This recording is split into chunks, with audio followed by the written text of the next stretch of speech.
eye drops. I like that eye drops. Brady's most recent Costco purchase for Trig. Emilie Kiser's picture-perfect family life drew millions of followers online, but now she's at the center of a legal battle over transparency and privacy after the tragic drowning of her 3-year-old son Trig, as she fights to keep police records sealed, records that detailed why detectives recommended a felony charge against her husband. I'm going to break down what she doesn't want the public to see, her arguments, and we will get expert insight from a former Arizona prosecutor on how cases like this are typically handled. Welcome to Sidebar, presented by Law&Crime. I'm Jesse Weber.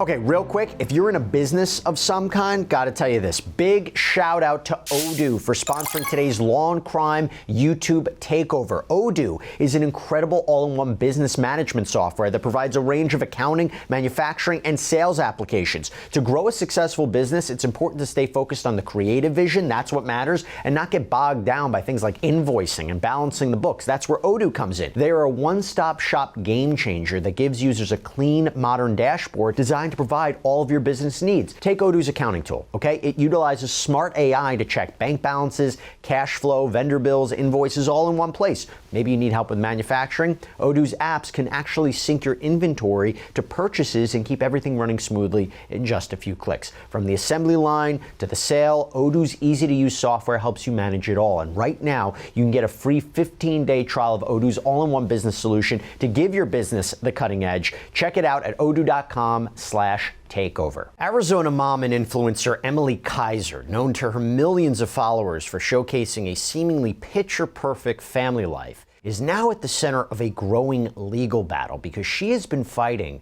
to keep the public from seeing critical details in the police investigation into the tragic drowning of her 3-year-old son Trig, and specifically the information that led Chandler police to recommend a felony charge against her husband Brady Kiser.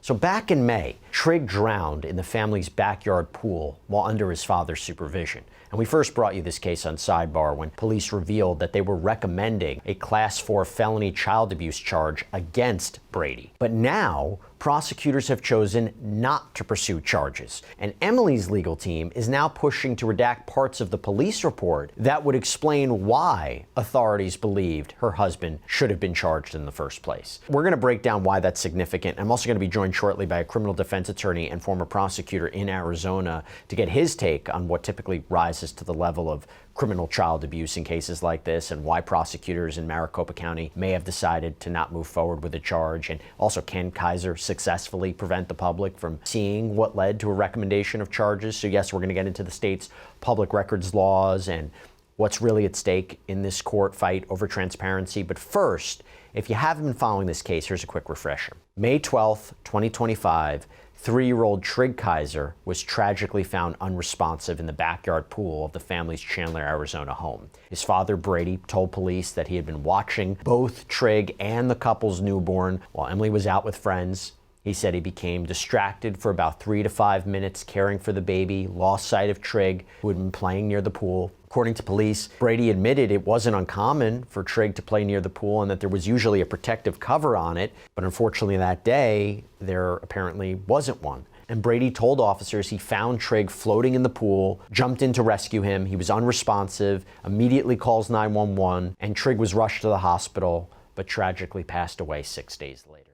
Now, it seems police believed that Brady could have been criminally responsible for his son's death since he was watching both the 3-year-old and the couple's newborn at the time. And after a 2-month investigation, Chandler police announced on July 15th that they were recommending a felony charge against Brady Kiser. In a statement posted to X, the department wrote, "Following a thorough review of the evidence, investigators have recommended a Class 4 felony charge of child abuse against Brady Kiser." And the statute that they referenced, ARS 13-3623, defines child abuse under Arizona law, and a Class 4 felony in this context applies when someone with criminal negligence causes or allows a child to be injured or placed in a situation that could result in serious physical harm or death. So the case eventually landed on the desk of Maricopa County Attorney Rachel Mitchell, where it sat for review until July 25th, when her office announced that it would not pursue charges against Brady Kiser. And the decision was based on what they say was a lack of sufficient evidence to secure a conviction. In a public statement, the office said, quote, earlier this month, the Chandler Police Department submitted the case for review, recommending that Kiser be charged with 1 count of child abuse, a Class 4 felony. Kiser was home alone with his 2 children when his 3-year-old son, Trig Kiser, drowned in the family's backyard pool in May of this year. Surveillance video from outside the home showed how the drowning occurred and the actual timeline of events. In order to convict a person of this charge, the state has to prove beyond a reasonable doubt to a unanimous jury that the person failed to perceive a substantial and justifiable risk, and that failure to perceive this risk was a gross deviation from the standard of care a reasonable person would show. Every case submitted to the Maricopa County Attorney's Office is evaluated using the same standard, whether there is a reasonable likelihood of conviction. After careful review of the evidence submitted by Chandler PD, it was determined this case does not meet that standard. And due to a court order, the prosecutor's office can't discuss any additional case details at this time. In response to the decision, the Kiser family lawyer, Flynn Carey, told ABC News, quote, "We are grateful to law enforcement and the county attorney for conducting a thorough investigation and confirming that this was a tragic accident. Brady remains in the midst of the grieving process and is thankful to be with his family as they heal together. We appreciate the compassion and support shown during this difficult time." So here's the question. What made this case unique? One factor is very hard to ignore, and that is social media.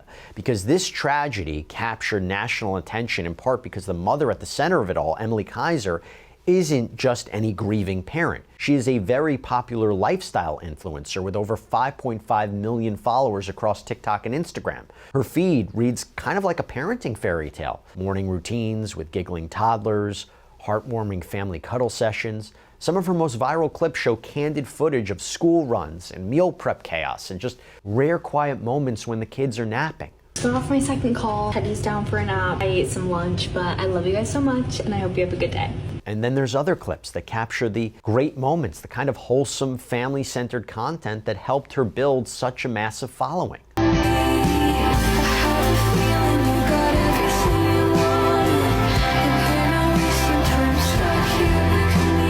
And that online presence, so deeply rooted in family life, is part of what makes this tragic loss feel so jarring. Emilie and Brady, they aren't just navigating the unthinkable grief of losing a child, but now they have to do it with a spotlight on them. They have to do it under the intense scrutiny that comes with internet fame. So it compounds. And now that prosecutors have declined to file charges, what exactly is Emilie Kiser fighting to keep from public view? Well, according to the Arizona Republic, Kiser's legal team is pushing to block the release of specific police records, including key portions of the report that explain why detectives had recommended charging her husband, Brady, with felony child abuse. But this legal battle goes far beyond just one document, because Emilie has been fighting in court since May to stop the release of a broad range of records that were tied to her son's drowning. 911 calls, autopsy materials, police body cam footage, even surveillance video from the family's home.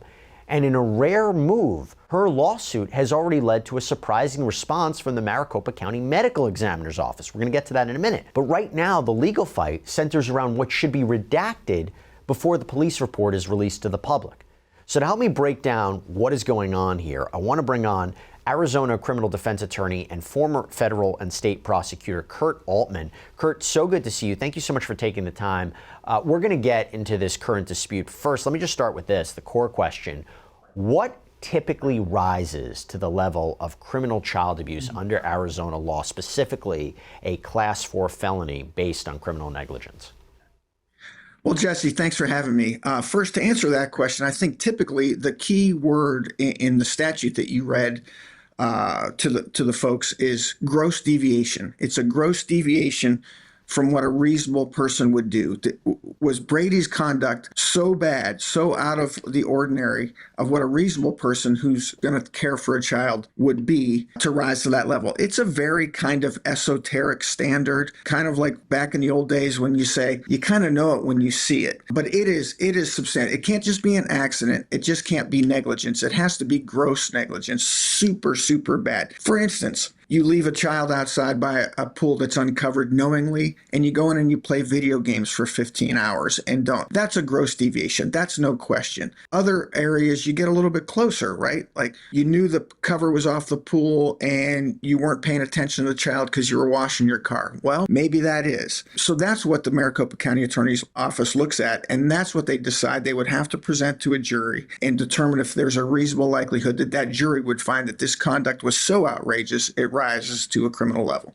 And if you take the narrative that he was watching and caring for his newborn, I think people would struggle to say how is that negligence per se. I mean, because the Chandler PD, they recommended a charge. The Maricopa County prosecutors didn't. They declined to prosecute. Is it all based on the surveillance footage, the timeline? I mean, what do you think made that decision? I think, again, I'm speculating a little bit, but when I was at that county attorney's office, I prosecuted child abuse cases, and so did Rachel Mitchell, who's the actual county attorney now, who's in charge. So she has experience in this. I suspect, based on the Maricopa County statement, where they use the word timeline and surveillance footage, that Chandler police received a statement from Brady that gave them an initial timeline. And then they went out and they collected those surveillance footage videos. They collected other things. And I suspect that the timeline that Brady provided them didn't totally match up with what the physical evidence was. Maybe Trigg was out there a lot longer than Brady told the police. And that's why the police are like, hey, he's trying to cover something up. He really wasn't in there taking care of his child for a few minutes. He was in there for 2 hours or whatever it may be. But clearly the county attorney's office looked at it and said that discrepancy, if that is even the case, isn't enough for us to go forward. Because, of course, somebody that just went through a traumatic situation, somebody that just lost their 3-year-old child to a drowning isn't going to be perfectly accurate with everything they say. I'm sure they're hysterical. They're in shock. 100%. 100%. I mean, you talk about not knowing the details of your whereabouts or timeline. If you just lost your child, I can't imagine that your memory is totally accurate and you're thinking entirely clearly. So again, we don't know exactly what was said and whether or not details were corroborated or not. We have no way of knowing. But you do see this discrepancy between what law enforcement is recommending and what the DA's office is recommending. It's not uncommon for two different agencies to have two different conclusions, right? Because they both have two different jobs. Right. No, I mean, that is typical. The police, the police always think they've done their investigation perfectly and there's a crime here. I shouldn't say always, but that's what they're looking at. The county attorney has a different perspective, what they have to do in the courtroom. By the time the police investigation is done, what the officers and detectives are going to do is they're going to come into court and just tell people what they did and what they found. The county attorney has to take those facts and merge it with the law to tell a group of people that this is a criminal offense. This rises to the level of a criminal offense. Very different things. So it's not unusual that submittals will come from police departments recommending something like aggravated assault, first-degree murder when it might be manslaughter, and the county attorney making a different decision to either not file charges or file a different charge. So that's not unusual. The unusual thing here, as I think you brought up, is that Chandler publicized what they believed should happen before the county attorney had made a decision, or even, it sounds like, had a chance to look at the investigation. I want to go back now to this current dispute. So Emilie Kiser is now fighting to block the public release of police records that explain why the charges were recommended. How common is it for families or their legal teams to try to seal investigative records after prosecutors decline to file charges? I can understand why, right? The public doesn't need to know, okay? It's nobody's business. And could there be something in there that, from a public relations point of view or a media point of view, that might not look favorably towards the family? Maybe. But at the same time, aren't they entitled to their privacy? You tell me, how common is this? Well, I'm going to tell you it's not very common, but I might be telling you it's not very common for families to try to block this because we never see it in an arena like this. It's never been this public. It's never been with a TikTok influencer that I've seen that has, 3-4 million followers. So this is a far more high profile case, but generally it's not very common. You don't see this because people probably don't think about it. People probably don't have the resources to contact lawyers. People are probably grieving. But this is a very interesting case because public records, police reports are generally obtainable through our public records laws. They're public records once an investigation is complete, but there are exceptions to that. And in this case, the Kisers, or Emilie Kiser, looks like she's trying to argue those exceptions, saying that this is such an invasion of her family's privacy that it shouldn't be released. Do you think that's a good argument? And by the way, do you think the fact that she is a well-known influencer with millions of followers, does it complicate the case in any way? You talked about, spotlights on her, people want information. Does it help her in any way that she's a well-known figure? Do you think she has a good argument? And we'll break it down a little bit more, but do you think she might have a successful argument to make sure the public doesn't see certain details? Well, I think it might be successful under our laws here. To go to one of your questions, though, the fact that she's an influencer, when you put yourself out in the public like that, and you are a celebrity, basically a public figure, your right to privacy is reduced some under the law. And that's probably the fight that the opponents in this are making, saying, hey, she's put herself out there. She's put herself out there as a parenting expert or whatever. I'm not a TikTok expert. And therefore, we have a right to find this stuff. But I think that her argument, especially in this case, is going to carry some weight just because there's so many people around the world, I think, trying to get this information now. And there can be no other reason other than to monetize that information or try to bring her down from her pedestal of TikTok. This is not necessarily about checking on what the government did and accountability of the government and transparency of the government. I think it's another reason, and that's what the court's going to have to figure out here. Well, according to court filings that were reviewed by the Arizona public, the city of Chandler proposed these standard redactions to the police report, like personal information, medical information. But Emilie Kiser's legal team is asking to go much further. They want to remove 2 full pages that lay out why police believe Brady should be charged. Attorney Matthew Kelly, who's representing the Arizona Republic in the case, says those pages are crucial to public understanding of what really happened. He told the outlet in a statement, the section of the report Ms. Kiser seeks to redact contains information and context that is critical to provide the public a reasonably full understanding of the investigation of the drowning, the police department's decision to recommend criminal charges, and the county's decision not to pursue criminal charges. And Kelly also pushed back on the Kiser legal team's argument that releasing the report could lead to the creation of disturbing AI reenactments or viral misinformation.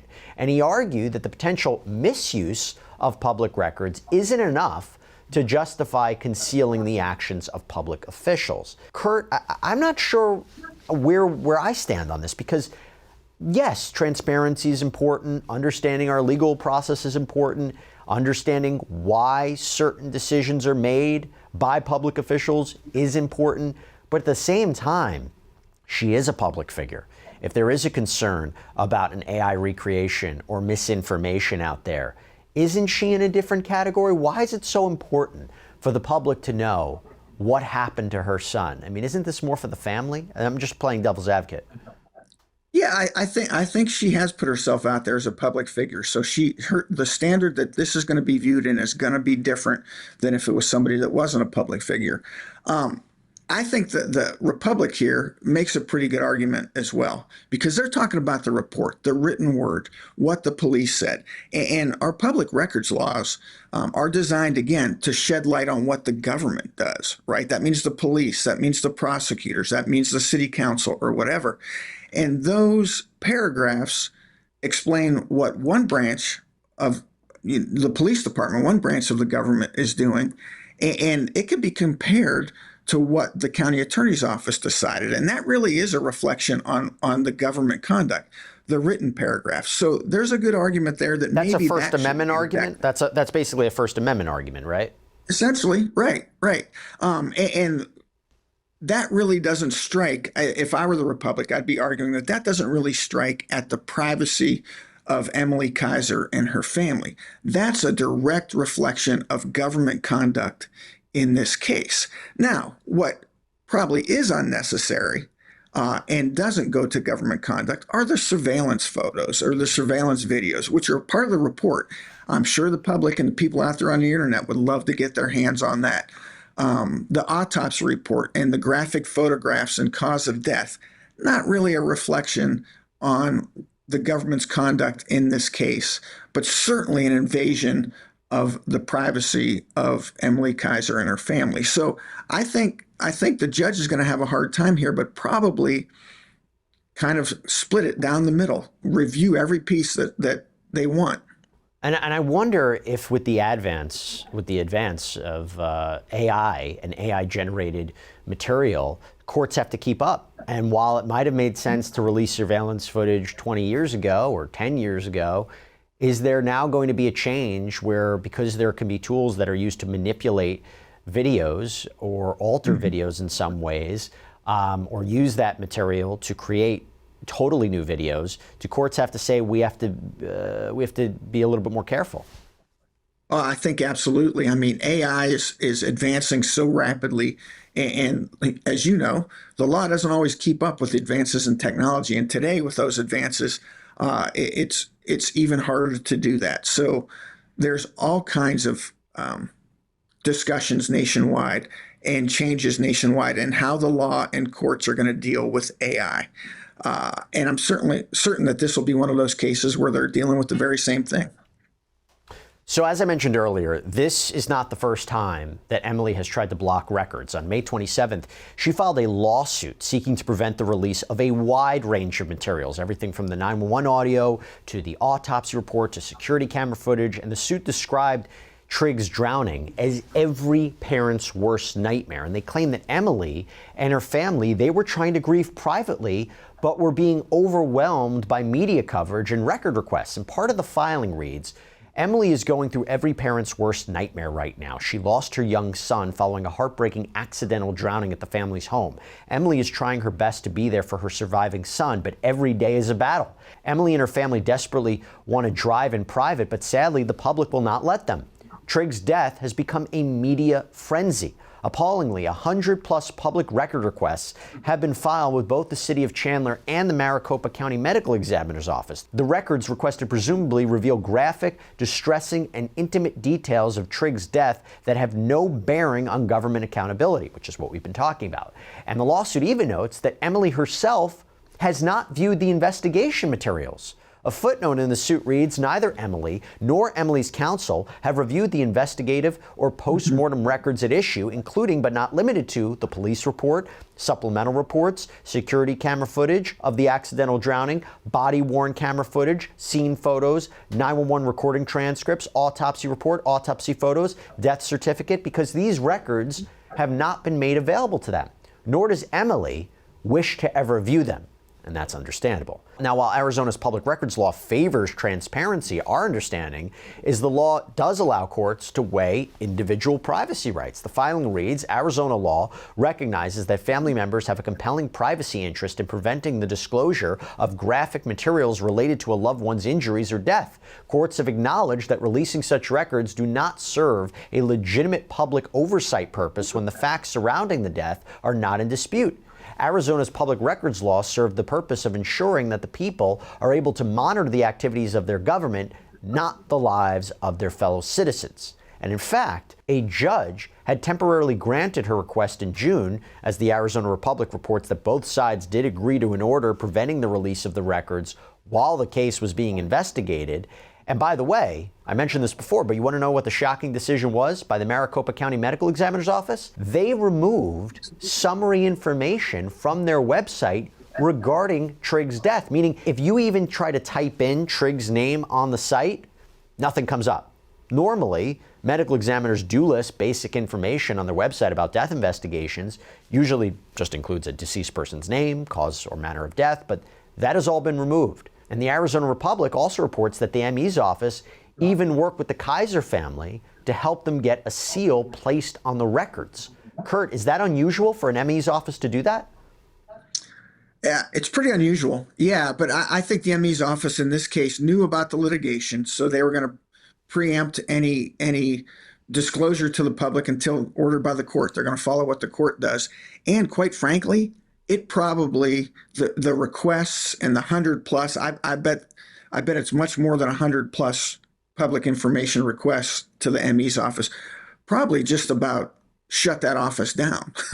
They probably had to try to respond to all these things or start working on response to all these things under their obligations under the law, and just couldn't do it. So once this lawsuit got filed and they knew what was coming, I think they wisely, preliminarily took that information off their website, aren't going to deal with any of these until ordered by the court to do something, and they'll follow that court order. What do you think is going to happen here? Because on one hand, you could say if this was, if this was an accident where the police never recommended charges, the public should not be entitled maybe to anything, right? Because it's not in dispute. This is a tragic situation. The family deserves privacy. Is the argument going to be made, well, there is a dispute, right? The law enforcement said one thing. The prosecutor said another thing. There is a dispute. We have a right to know why. What do you think is going to happen here? How's the court going to balance this? And when do you think we're going to get a decision? I mean, that's what's so unique about this, right? Because law enforcement did say one thing and the prosecutor's office said another thing. That happens a lot. It usually just doesn't happen in the public arena. Like, nobody knows about that. So what do I think is going to happen? I think the court's going to have a lot of work in front of it. And I think the court is going to balance the privacy rights and the public interest rights, and probably have to take in-camera reviews of just about everything in that investigation and decide this can be disclosed, this goes too far, this is fine, this goes too far, and work through the requests and the entire investigation in that manner and issue an order that's going to be longstanding. So while these requests come in, and they'll probably come in for years, there'll be guidance to the Chandler Police Department, the Medical Examiner's Office, the Maricopa County Attorney's Office. They'll follow that court order, release portions of this investigation and not others. I can see the report being released, and certainly not the surveillance videos and things like that. Here's what I'll just say, just to make it very clear. We put the legal aside. This is such a horrible event. This is such a terrible situation. And I can't say this enough. Our hearts, our prayers, our thoughts go out to the Kiser family, Emilie and Brady, as they navigate this terrible, terrible tragedy. Kurt Altman, thank you so much for coming on and breaking down the legal aspects of this. Thank you. Thanks a lot, Jesse. And that's all we have for you right now here on Sidebar. Everybody, thank you so much for joining us. And as always, please subscribe on YouTube, Apple Podcasts, Spotify, wherever you should get your podcasts. I'm Jesse Weber. I'll speak to you next time.